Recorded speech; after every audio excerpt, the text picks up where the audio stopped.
사랑하는 형제자매 여러분, 오늘은 우리 주님 예수 그리스도의 순환과 죽음에서 보이는 자기 희생적 사랑을 기억하며 주님의 부활을 맞이하기 위한 준비 기간인 사순절 네 번째 주일입니다.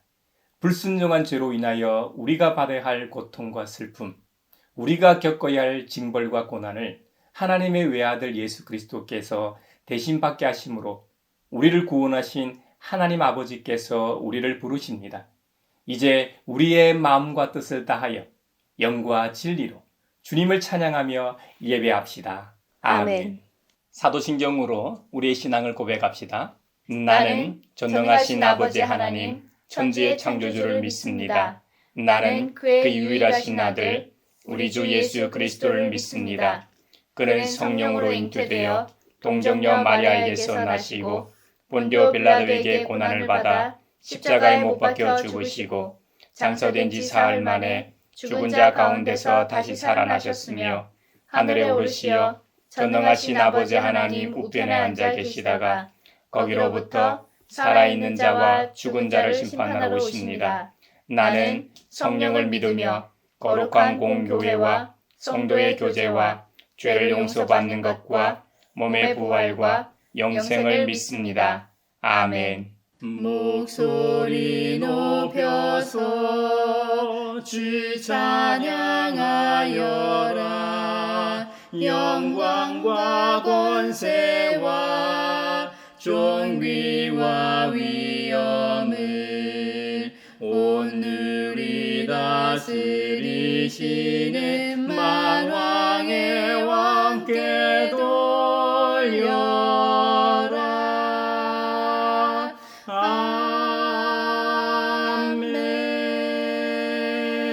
주님께 감사드려라. 그는 선하시며 그의 인자심이 영원하다. 주님께 구원받은 사람들아, 대적의 손에서 구원받은 사람들아, 모두 주님께 감사드려라. 동서남북 사방에서 주님께서 모아들이신 사람들아, 모두 주님께 감사드려라. 어리석은 자들은 반역의 길을 걷고 죄악을 저지르다가 고난을 받아 밤낮까지 이뤘으니 이미 죽음의 문턱에까지 이르렀다. 그때에 그들이 고난 가운데서 주님께 부르짖으니 주님께서 그들을 곤경에서 구원해 주셨다. 단 한마디 말씀으로 그들을 고쳐주셨고 그들의 멸망의 구렁에서 끌어내어 주셨다. 주님의 인자하심을 감사하여라. 사랑에게 베푸신 주님의 놀라운 구원을 감사하여라. 감사의 제물을 드리고 주님이 이루신 일을 즐거운 노래로 널리 퍼뜨려라. 아멘. 내 친구 되신 예수님 날 구원하시려고 그 귀한 몸을 버리사 내 죄를 대속했네.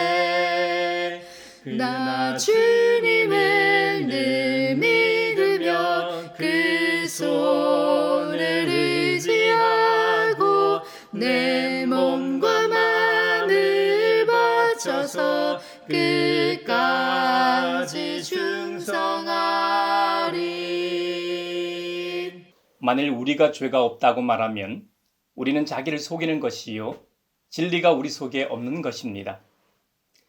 우리가 우리 죄를 자백하면 하나님은 신실하시고 의로우신 분이셔서 우리 죄를 용서하시고 모든 불의에서 우리를 깨끗하게 해 주실 것입니다.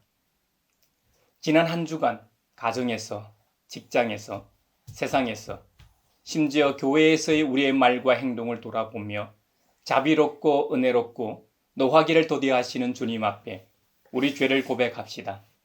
주님께서 저에게 은총을 베푸시는 것이 사실이면 우리의 악과 우리의 죄를 용서해 주시고 모든 불의에서 우리를 깨끗하게 해주시고 우리를 주님의 자녀로 삼아 주시옵소서. 내 마음속을 비추시는 주님, 어둠에서 나를 지켜주소서. 내 마음속을 비추시는 주님, 당신 사랑 안에 쉬리라. 내 마음속을 비추시는 주님, 어둠에서 나를 지켜주소서. 내 맘속을 비추시는 주님 당신 사랑 안에 쉬리라.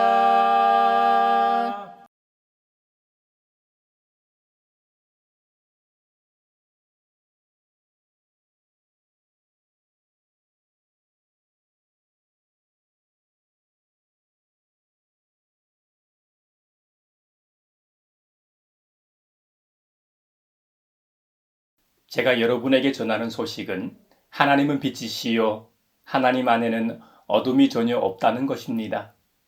그러므로 하나님께서 빛 가운데 계신 것과 같이 우리가 빛 가운데 살아가면 우리는 서로 사귐을 가지게 되고 하나님의 아들 예수님의 피가 우리를 모든 죄에서 깨끗하게 해 주십니다. 이제 주님께서 우리의 죄를 용서하셨음을 주님의 이름으로 선언합니다. 아멘. 못 박힌 손발 보니 큰 자비 나타내셨네.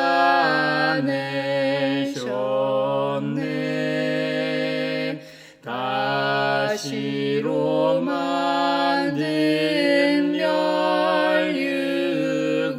멸류관 우리를 위해 쓰셨네. 아멘. 오늘 우리에게 주신 구약의 말씀은 민수기 21장 4절에서 9절입니다. 하나님의 말씀을 경청하십시오. 그들은 에돔 땅을 돌아서 가려고 호르산에서부터 홍해길을 따라 나아갔다. 길을 걷는 동안에 백성들은 마음이 몹시 조급하였다. 그래서 백성들은 하나님과 모세를 원망하였다. 어찌하여 우리를 이집트에서 데리고 나왔습니까? 이 광야에서 우리를 죽이려고 합니까? 먹을 것도 없습니다. 마실 것도 없습니다. 이 보잘것없는 음식은 이제 진저리가 납니다. 그러자 주님께서 백성들에게 불뱀을 보내셨다. 그것들이 사람을 무니 이스라엘 백성이 많이 죽었다. 백성이 모세에게 와서 간구하였다. 주님과 어른을 원망함으로써 우리가 죄를 지었습니다. 이 뱀이 우리에게서 물러가게 해달라고 주님께 기도하여 주시기 바랍니다. 그리하여 모세가 백성들을 살려달라고 기도하였다. 주님께서 모세에게 말씀하셨다. 너는 불뱀을 만들어 기둥 위에 달아놓아라. 물린 사람은 누구든지 그것을 보면 살 것이다. 그리하여 모세는 구리로 뱀을 만들어서 그것을 기둥 위에 달아놓았다. 뱀이 사람을 물었을 때에 물린 사람은 구리로 만든 그 뱀을 쳐다보면 살아났다. 아름답고 귀한 말씀 생명샘이로다. 아름답고 귀한 말씀 생명샘이로다.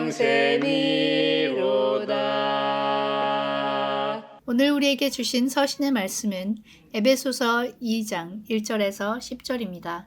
하나님의 말씀을 경청하십시오.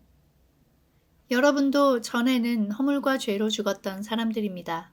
그때의 여러분은 허물과 죄 가운데서 이 세상의 풍조를 따라 살고 공중의 권세를 잡은 통치자, 곧 지금 불순종의 자식들 가운데서 작용하는 영을 따라 살았습니다. 우리도 모두 전에는 그들 가운데에서 육신의 정욕대로 살고 육신과 마음이 원하는 대로 행했으며 나머지 사람들과 마찬가지로 날 때부터 진노의 자식이었습니다. 그러나 하나님은 자비가 넘치는 분이셔서 우리를 사랑하신 그 크신 사랑으로 말미암아 범죄로 죽은 우리를 그리스도와 함께 살려주셨습니다. 여러분은 은혜로 구원을 얻었습니다. 하나님께서 그리스도 예수 안에서 우리를 그분과 함께 살리시고 하늘에 함께 앉게 하셨습니다. 그것은 하나님께서 그리스도 예수 안에서 우리에게 자비로 베풀어 주신 그 은혜가 얼마나 풍성한지를 장차 올 모든 세대에게 드러내 보이시기 위함입니다. 여러분은 믿음을 통하여 은혜로 구원을 얻었습니다. 이것은 여러분에게서 난 것이 아니요 하나님의 선물입니다. 행위에서 난 것이 아닙니다. 그러므로 아무도 자랑할 수 없습니다. 우리는 하나님의 작품입니다. 선한 일을 하게 하시려고 하나님께서 그리스도 예수 안에서 우리를 만드셨습니다. 하나님께서 이렇게 미리 준비하신 것은 우리가 선한 일을 하며 살아가게 하시려는 것입니다. 아름답고 귀한 말씀 생명샘이로다. 아름답고 귀한 말씀 생명샘이로다. 오늘 우리에게 주시는 복음의 말씀은 요한복음 3장 14절로 21절입니다. 주님의 말씀을 경청하십시오. 모세가 광야에서 뱀을 든 것 같이 인자도 들려야 한다. 그것은 그를 믿는 사람마다 영생을 얻게 하려는 것이다. 하나님께서 세상을 이처럼 사랑하셔서 외아들을 주셨으니 이는 그를 믿는 사람마다 멸망하지 않고 영생을 얻게 하려는 것이다. 하나님께서 아들을 세상에 보내신 것은 세상을 심판하시려는 것이 아니라 아들을 통하여 세상을 구원하시려는 것이다. 아들을 믿는 사람은 심판을 받지 않는다. 그러나 믿지 않는 사람은 이미 심판을 받았다. 그것은 하나님의 독생자의 이름을 믿지 않았기 때문이다.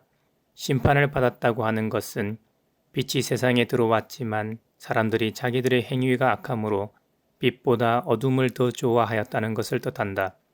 악한 일을 저지르는 사람은 누구나 빛을 미워하며 빛으로 나아오지 않는다. 그것은 자기 행위가 드러날까 보아 두려워하기 때문이다. 그러나 진리를 행하는 사람은 빛으로 나아온다. 그것은 자기 행위가 하나님 안에서 이루어졌음을 드러내려는 것이다. 이것은 주님의 말씀입니다. 하나님 감사합니다. 아름답고 귀한 말씀 생명샘이로다. 아름답고 귀한 말씀 생명샘이로다. 사회를 위하여 기도합니다. 지난 8일은 세계 여성의 날이었습니다. 대한민국은 OECD 회원국 중 직장 내 여성 차별 수준이 평가된 29개 국가 중에 12년째 연속 꼴찌입니다. 여성의 노동 참여도가 그나마 올라갔지만 여성 노동자의 반은 비정규직이며 남성보다 70% 낮은 임금으로 일하기 때문에 노동시간도 길어질 수밖에 없습니다. 여성이 노동에 참여하며 가사와 자녀 양육을 도맡아 하기 어렵고 남성도 육아휴직을 쓰기 쉽지 않은 환경에서 출산율이 떨어지는 것은 당연합니다.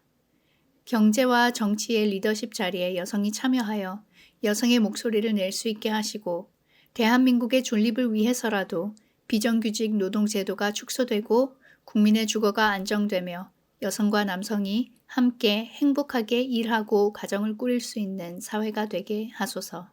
우리 기도를 들어주시고 주님의 평화를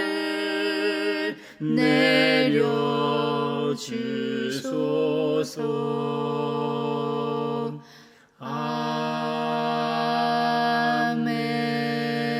아멘. 교회를 위하여 기도합니다. 우리의 구원자 예수님께서는 부활 후 우리에게 지상대 명령을 하시고 승천하셨습니다. 땅끝까지 이르러 복음을 전하며 주님의 증인이 되라고 하신 당부대로 한국교회 역시 복음의 수혜국에서 세계에서 두 번째로 많은 선교사를 파송한 국가가 되었습니다. 하지만 최근 들어 한국 장기 선교사의 연령이 고령화되고 있다는 보고가 있습니다. 한국교회 각 교단과 교회들은 향후 선교 동원 문제와 은퇴 선교사 증가에 대한 대책이 필요한 상황입니다. 20년 전만 해도 60대 이상 선교사가 10%를 조금 넘겼는데 20년 만에 30%에 이르고 50대 이상은 67%에 이르고 있습니다. 선교사의 고령화로 은퇴 선교사들의 생활 대책 마련도 시급합니다. 선교사 은퇴를 고려해 이들의 선교 생활을 위해 개인 및 국민연금 지원 시스템이 잘 갖춰지므로 지상대 명령 사명을 감당함에 있어 부족함이 없게 하소서. 우리 기도를 들어주시고 주님의 평화를 내려주소서. 주소서.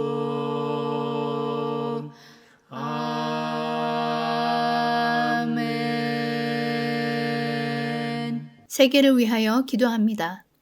러시아 우크라이나 전쟁이 계속되면서 러시아군의 수가 부족하여 러시아 내에 고임금 일자리 광고를 내고 그 광고를 보고 지원한 저개발 국가의 사람들을 강제로 러시아 우크라이나 전장으로 내모는 인신매매와 같은 일이 벌어지고 있습니다. 러시아에 관광하던 인도인이 붙잡혀 전쟁에 싸우라고 강요당하기도 하고 네팔의 빈곤 출신 청년들 수천 명이 일자리 공고에 속아 러시아군에 들어가 읽을 수 없는 문서에 서명하고 여권을 빼앗기고 전쟁에 참여하기도 하는 상황입니다. 일제강점기 때 일본의 강제 노역으로 잡혀간 한국의 역사가 연상됩니다. 러시아는 이런 만행을 당장 멈추게 하시고 전쟁이 빨리 끝나서 더 이상 무고한 목숨이 희생당하지 않게 하소서. 우리 기도를 들어주시고 주님의 평화를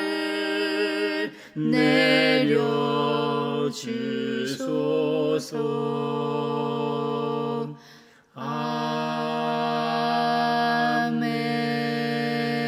아멘.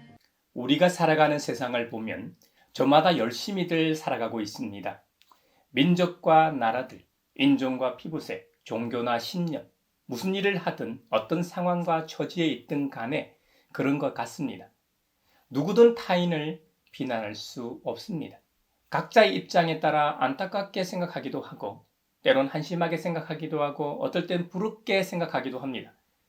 아주 옛날 시족이나 부족 사회 때는 함께 모여 사는 사람들의 수가 적기도 했고 같은 혈통에다 그리 멀지 않는 친인척으로 이루어져 있다 보니 모두가 한 가족처럼 살았습니다. 수렵이나 채집을 한 먹거리와 생필품을 공정하고 평등하게 서로 나누었습니다. 인구가 점점 늘어나고 사회 집단이 커지다 보니 권력층이 생기고 통치하기 위해서는 규칙이 필요하고 세금을 징수하게 되죠. 풍년일 때는 세금 징수에 별다른 불만이 없지만 흉년일 때는 불만이 생길 수밖에 없죠. 거기다 다른 부족이나 이 민족의 침입과 이 약탈 그리고 전쟁에서 패하게 되면 어떻게 됩니까? 단순히 전쟁에 대한 배상만 하는 것이 아닙니다. 노예 신세로 전락하게 됩니다. 그런 상황이 되면 일부는 다시 자유를 갈망하기도 하지만 적지 않은 사람이 살아남기 위해 생존하기 위해 더 강한 자에게 아부하며 비위를 맞추게 됩니다. 이전에는 한가족 같은 관계였지만 패전으로 인해 서로 간에 불신이 생기고 금이 가기 시작합니다. 옛날 우리네 아주 먼 조상들의 삶을 예로 들었습니다만 시공간만 다르다 뿐이지 오늘날 고도로 발달한 시대와 사회를 살아가는 우리 역시 다르지 않습니다. 예전에 비해 좀 더 고상하고 품이 있고 사람 사는 것 같지만 본질을 들여다보면 별 다르지 않습니다. 결국 성경이 경고하고 있는 육신의 정욕과 안목의 정욕과 이생의 자랑 때문에 서로 시기하고 싸우고 빼앗고 타인을 존중하지 않고 타인에게 해를 가합니다. 국가와 사회마다 법이 있고 윤리 도덕과 같은 인륜에 가까운 규칙과 도리가 있다고 해도 모든 상황에서 이성적이고 객관적이지 않습니다. 우리가 현재 살아가고 있는 대한민국이라는 사회만 봐도 그렇습니다. 현재의 윤석열 정부와 공직자들 그리고 지도층에 있는 사람들만 말하는 것이 아닙니다. 정치적 이념이나 신념, 성향과 상관없이 정도의 차이만 있을 뿐이지 본질적인 문제에서 자유롭지 못합니다. 사회보장제도가 잘 돼 있는 북유럽이나 서구 선진국들을 봐도 지구에서 가장 부유하고 앞서 있는 그 나라들도 기후 위기 시대의 환경을 말하고 주장합니다만 탄소 제로 등 여러 주장들을 하지만 경제 문제가 대두되면 환경 문제는 뒷전으로 밀리기 일쑤입니다.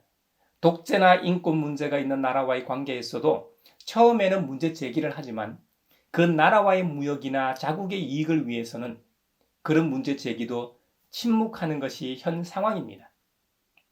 그럼 왜 이런 현상이 예나 지금이나 벌어지고 있을까요? 앞으로 좋은 제도나 시스템이 구축되고 성숙한 사회가 된다고 해서 사라질까요? 중세시대나 고대, 그 이전보다는 분명히 성숙한 사회가 되었고 좋은 제도와 시스템이 구축된 것은 누구도 부인할 수 없습니다. 그런데 왜 인간의 본성은 달라지지 않을까요? 세상에서는 교육 문제와 배우지 못해서 그렇다고 말할 수 있을 겁니다. 배움의 기회와 교육은 정말 중요합니다. 알아야 자기의 권리를 주장하고 성취할 수 있기 때문이죠. 하지만 그렇다고 해서 근원적인 문제를 해결할 수는 없습니다. 선진국에서 저개발 국가에 원조를 해줘서 우리나라와 같이 수혜국에서 공여국으로 탈바꿈한다고 해도 이런 본질적인 문제는 사라지지 않습니다. 살아가는 환경만 좀 더 고상하고 풍요로워질 뿐입니다. 우리가 살아가는 세상을 부정하거나 살아가는 이 방식이 의미가 없다는 것이 아닙니다. 어떻게 하면 본질적이고 근원적인 문제를 해결할 수 있을까 하는 점을 말씀드리려고 하는 것입니다. 바람은 분명히 존재하는데 어디에서 와서 어디로 가는지 아는 이가 없습니다. 물론 요즘은 기상학이 발달해 기압의 차이로 인해 공기가 이동한다는 것을 압니다. 공기는 눈에 보이지도 않고 손에 잡히지도 않습니다. 워낙 가벼워서 무게가 없는 것처럼 보이지만 사실은 상당한 무게로 이 지표면을 누르고 있다고 하죠. 공기의 무게가 바로 기압, 대기압입니다. 같은 고도에서도 장소와 시각에 따라 기압이 달라지고 같은 시간에도 기압이 높은 곳과 이 낮은 곳이 생깁니다. 기압이 이렇게 변하는 이유는 지표면의 온도 변화 때문입니다. 기압차로 인해 공기는 기압이 높은 곳에서 낮은 곳으로 이동합니다. 이것이 바람이 부는 원리입니다. 산들산들 부는 바람은 이런 기압의 차이가 작을 때 부는 바람이고 태풍처럼 강한 바람은 기압 차이가 아주 클 때 부는 바람입니다. 그리고 흔히 계절풍이라고 부르는 바람도 있죠. 육지와 이 바다의 기온 차이 때문에 발생하는 바람이죠. 우리나라와 같이 반도 국가인 경우 계절풍이 두드러지게 나타납니다.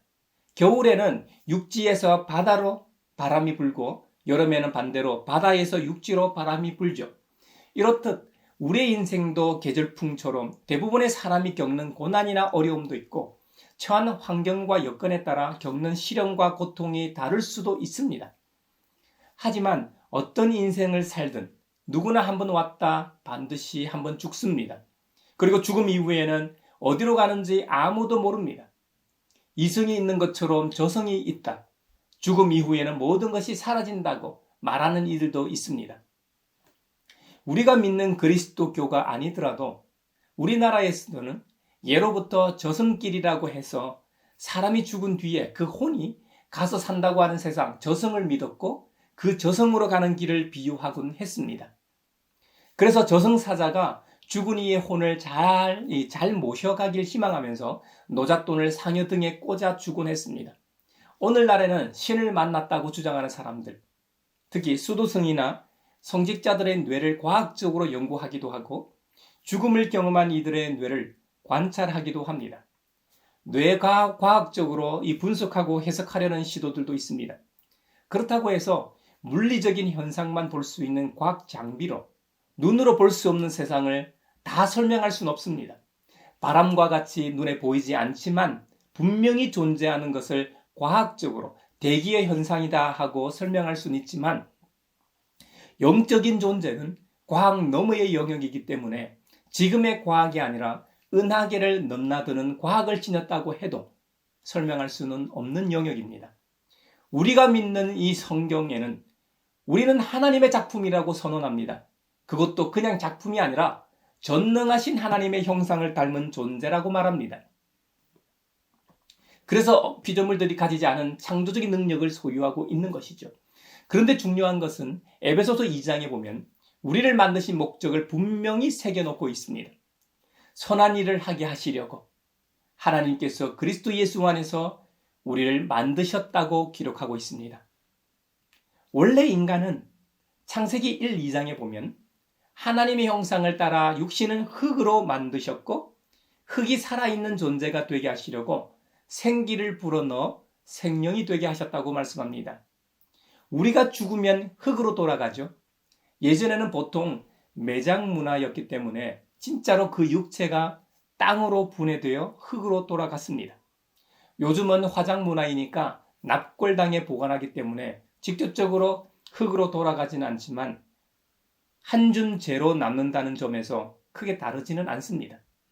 창조의 방식이든 진화의 방식이든 태초에 창조를 설계하시고 직접 창조하신 분이라면 진화의 과정 속에서도 얼마든지 진화의 단계를 뛰어넘어 새롭게 창조하시기도 하고 그 진화를 통해 새롭게 출현하게 하실 수도 있습니다. 우리 하나님께서는 한번 창조하시고 가만히 지켜만 보시는 분이 아니십니다. 이놈들 내 말대로 잘 사는지 어디 한번 보자 하고 지켜보시는 분이 아닙니다. 지속적으로 관심을 가지시고 모든 역사에서 계속해서 관여하도 하시고 창조도 하십니다. 그러므로 우리는 새로움과 우연성을 인정해야만 합니다. 우연성은 가능성 정도가 아닙니다. 인간의 지혜와 지식으로는 절대로 상상도 못할 아예 불가능한 것을 포함하는 말입니다. 빅뱅도 보면 새로움과 우연성을 포함하고 있습니다. 한때 그리스도교 교회에서 지지했던 젊은 지구론이 있습니다. 성경을 문자적으로 믿고 해석하여 6일 창조와 아담으로부터 시작하여 믿음의 조상들의 연수를 성경에 나온 그대로 계산하여 이 세상의 나이가 6,000년에서 길어도 1만 년 정도로 보는 입장을 젊은 지구론이라고 합니다. 창조과학이라는 이름으로 성경을 과학적으로 설명해 보려는 시도이죠. 하지만 대부분의 이 과학적 사실을 무시해야 해서 과학계는 물론 종교계에서도 교회 내 반지성주의를 조장하기 때문에 비판받고 있습니다. 아니 지금도 한국 교회 내에서는 젊은 지구론을 지지하는 정도가 아니라 굳게 믿고 있는 신자들과 목회자들이 꽤 많습니다만 과학계에서 정설로 여겨지고 있는 빅뱅이라는 방법으로 하나님께서 창조하셨다고 해도 비성경적이지 않습니다. 우리 하나님께서는 새로움과 우연성을 뛰어넘는 분이시기 때문이죠. 새로움과 우연성을 가장 대표하는 것이 우주의 생성 과정을 설명하는 빅뱅 이론일 겁니다. 밑도 끝도 없이 영원할 것만 같은 우주가 한 점에서 시작해서 점점점 팽창했다는 이론이죠. 지금도 계속해서 팽창하고 있고요. 우주의 기원에 대해 여러 질문들을 할 수 있을 겁니다. 우리가 관측하는 우주 이전에 다른 우주가 있었는가? 하나의 우주가 빅뱅으로 시작했다 사라졌다 생성하는 과정을 반복하고 있는가? 현재 우리의 우주가 처음이자 하나뿐인 유일한 우주인가? 우리가 알지 못하는 어떤 법칙에 따라 자연히 우주가 생성되었는가? 아니면 어떤 요인이 빅뱅을 유발시켰는가? 이러한 질문에 우리는 알지 못하고 답할 수도 없습니다. 과학자들이 밤낮으로 연구하고 있습니다만 앞으로도 영원히 알아내지 못할 수도 있습니다. 하지만 그 답을 유일하게 이 성경이 주고 있습니다. 태초에 하나님이 말씀으로 우주를 창조하셨다고 말입니다. 빅뱅 이론이 처음 등장했을 때 창세기와 너무나 비슷해서 인정하기 싫어서 정상 우주론을 주장하기도 했다지요. 정상 우주론은 빅뱅 이후 팽창하는 우주 빈 공간을 극도로 작은 수소 원자가 저절로 생성된다는 가설입니다. 이것도 무에서 유를 창조해내기 때문에 연속 창조설이라고 불렸죠. 우주는 참으로 흥미롭고 신비로운 것 같습니다. 태초에 하나님께서 말씀으로 천지 만물을 창조하실 때 인간은 하나님의 형상을 따라 육신을 흙으로 만드셨고 생기를 불어넣어 생명, 즉 생명이 되게 하셨다고 성경 창세기에서 말씀하고 있습니다. 동물들도 살아서 숨을 쉽니다. 이것들도 하나님께서 만드셨는데 인간처럼 직접 만드신 것이 아니라 땅에게 명하사 그 땅이 생물을 그 종류대로 만들게 했습니다. 성경에는 직접적으로 이것들에게 생기를 불어넣어 생명이 되게 하셨다는 말씀은 없지만 인간만큼은 아니지만 이것들도 나름대로 살아가기 위해 생각하고 판단을 합니다. 사람이든 짐승이든 그 영이 그 생명체의 모든 것이 가능하게 합니다.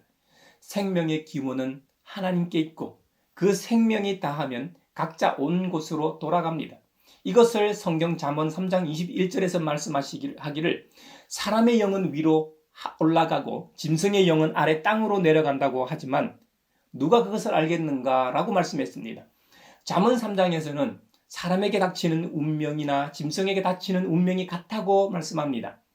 죽음이라는 운명이 둘 다 기다리고 있다는 것이죠. 둘 다 숨을 쉬지 않고는 못 삽니다. 사람이라고 해서 짐승보다 나을 것이 없습니다. 산소 호흡기를 통해 그 생명을 연장할 수는 있지만 그렇게 살아봐야 사는 게 사는 것이 아닙니다.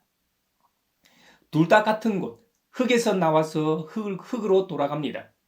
하지만 그 육체를 주장했던 영은 각자 온 곳으로 돌아간다고 합니다. 이 점이 짐승과 사람이 다른 유일한 점입니다.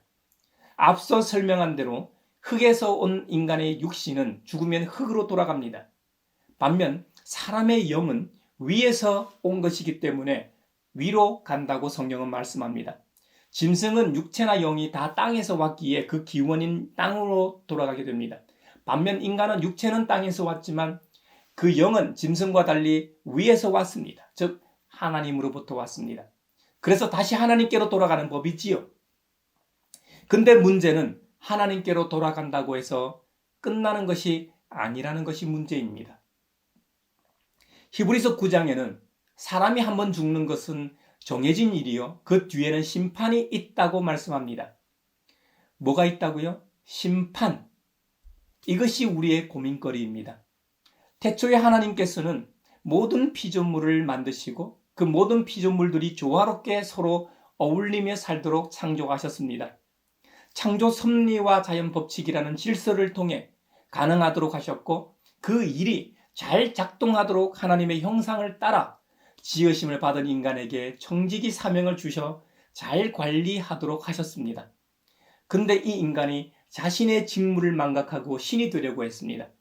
그래서 결국 창조주로부터 저주를 받고 정직이적 사명은 유지한 채 땀 흘리고 수고한 만큼 먹을 수 있게 하시고 그의 생명도 단축되게 하셨습니다. 제사장들이 사람들의 제사를 대리하는 제사 직무를 통해 사례를 받고 살았습니다. 공무원들이 일반 국민들이 조화롭게 잘 살도록 봉사하고 그 직무를 잘 하라고 국민이 낸 세금으로 봉급을 받아 생활하는 것처럼 본디 인간도 하나님께서 에덴이라는 곳에서 다른 피조물들을 잘 관리하는 것만큼 수고하지 않고 먹고 살도록 배려를 해주셨죠. 그런데 하나님의 말씀에 불순종하여 죄를 짓고 난 뒤에는 땀 흘리고 수고한 만큼 먹을 수 있었습니다. 그러지 않으면 굶어 죽는 저주를 받았습니다.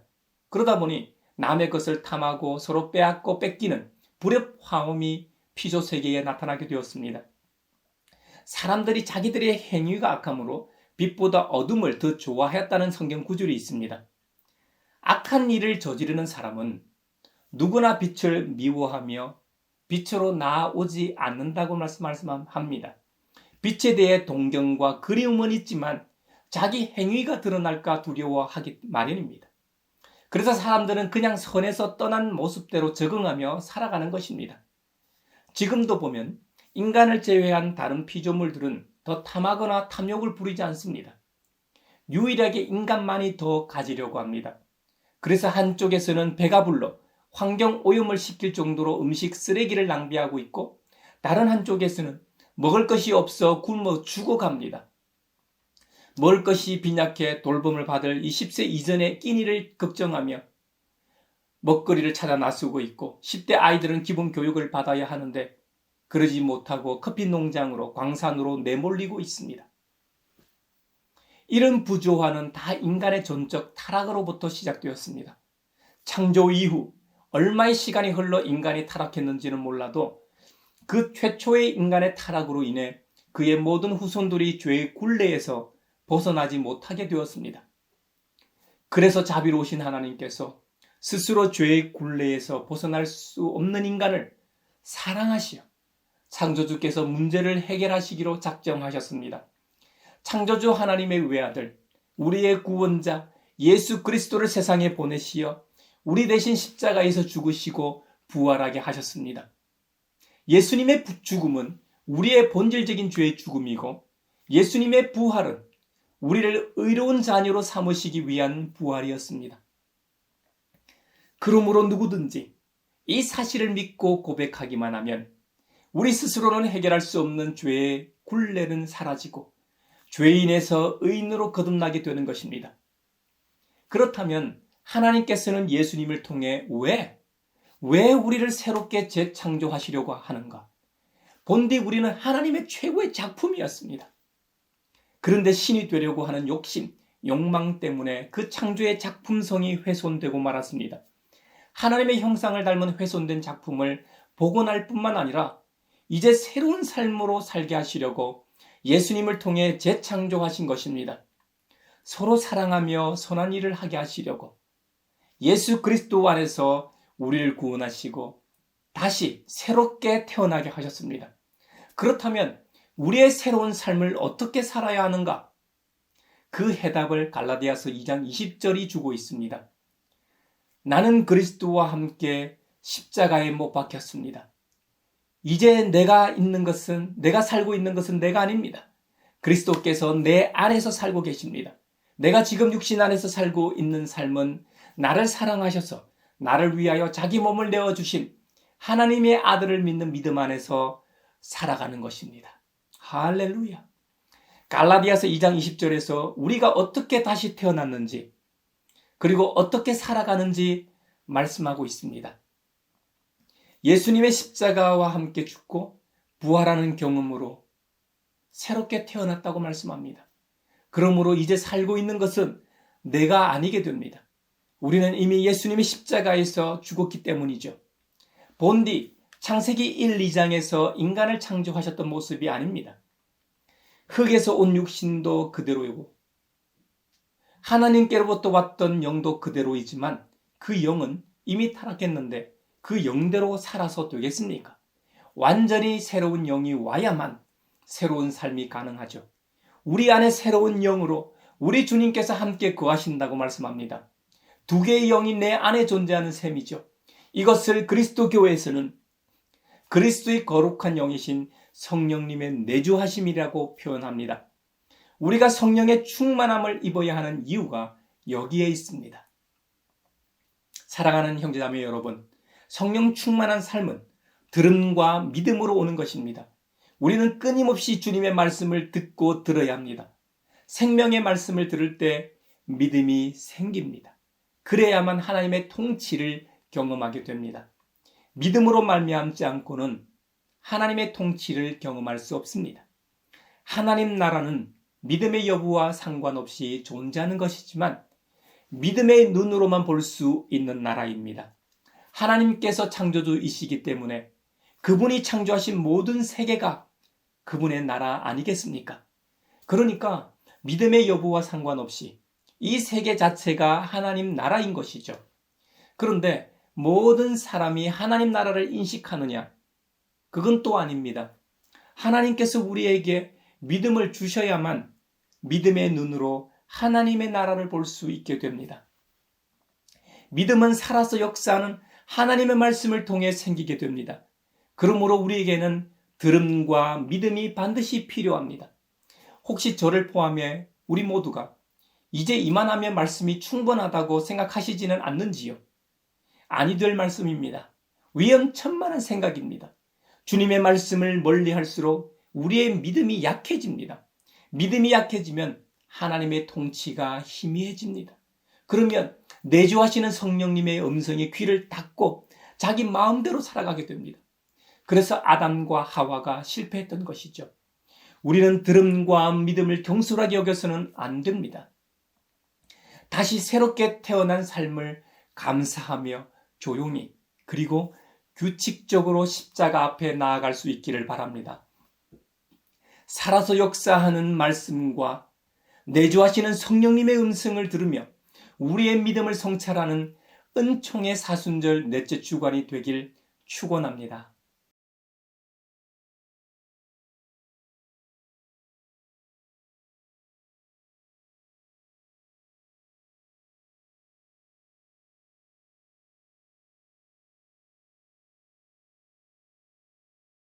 내게 있는 모든 것을 주를 위해 드리네. 주의 성령 충만하게 내게 내려주소서. 주께 드리네. 주께 드리네. 사랑하는 구주 앞에 모두 드리네. 아멘.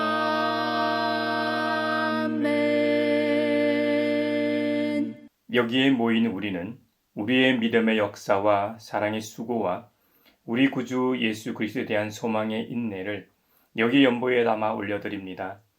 주님께서 말씀하신 대로 인색함으로나 억지로 하지 않고 우리의 믿음에 대해 너무 자고하지 않게 하시고 부활 이후에 비로소 주님의 몸인 성전의 참 의미를 깨닫게 하시고 주님의 부활과 성령의 조명하심으로 깨닫고 살게 하심에 감사하여 각각 그 마음에 정한 대로 즐거운 마음으로 바치오니 향기로운 예물이 되게 하소서. 은혜의 주님, 우리의 정성을 어여삐 여기시어 주님께서 베푸신 은혜에 비하면 보잘것없지만 말씀하신 대로 미리 구별하여 드리오니 기쁘게 받으시옵소서. 우리의 가진 것이 비록 적어도 바치는 기쁨은 더 커지고 비록 버는 것이 적어도 나누는 즐거움은 더욱 넘쳐 우리 믿음의 소문이 각처에 퍼지게 하소서. 우리 주님 예수 그리스도의 이름으로 감사하며 기도하옵나이다. 아멘. 그 선한 힘에 고요히 감사하여 그 놀라운 평화를 누리며 나 그대들과 함께 걸어가네. 나 그대들과 하늘을 여네. 주께서 밝히신 작은 촛불이 어둠을 헤치고 타오르네. 그 빛에 우리 모두 하나 되어 온누리에 비추게 하소서. 그 선한 힘이 우리를 감싸시니 믿음으로 일어나길 기대하네. 주 언제나 우리와 함께 계셔 하루 또 하루가 늘 새로워. 서로 평화의 인사를 나눕시다. 주님의 평화를 빕니다. 주님의 평화를 빕니다. 얘들아, 저는 평화 빈다. 주님의 평화가 여러분과 함께 하시길 바랍니다. 이제 축도하겠습니다. 우리를 위하여 자신의 외아들을 십자가에 내어주시고 구원하신 하나님께서 여러분에게 복의 복을 내려주셔서 언제 어디서나 여러분을 지키시기를 원하며 주님께서 그분의 인자한 얼굴을 여러분에게 비추사 필요에 따라 물질과 건강과 은혜 베푸시기를 원하며 주님께서 여러분이 하는 일과 가정과 자녀들과 함께 하시길 원하며 주님의 몸된 하나의 거룩하고 보편적인 사도적인 모든 교회와 우크라이나 러시아 전쟁과 이스라엘 하마스 전쟁이 종식되어 샬롬의 은혜가 있길 원하며 세계 곳곳에서 벌어지고 있는 기후 위기로 인한 자연재해와 인간의 욕망으로 인한 폭력, 테러, 온갖 차별로 인해 고통받고 있는 모든 사람들이 빨리 일상으로 돌아가길 원하며 한반도 평화 통일과 함께 하시길 원하며 이 시간에도 하나님 나라와 예수 그리스도 복음 전파를 위해 수고하고 있는 선교사들과 함께 하시길 원하며 오늘 말씀처럼 하나님의 아름다운 형상이 훼손된 우리를 구속하신 은혜로 인해 새롭게 다시 태어난 삶을 살고 있는 모든 사람들 위에 평강 주시기를 성부와 성자와 성령의 이름으로 축원하옵나이다. 아멘.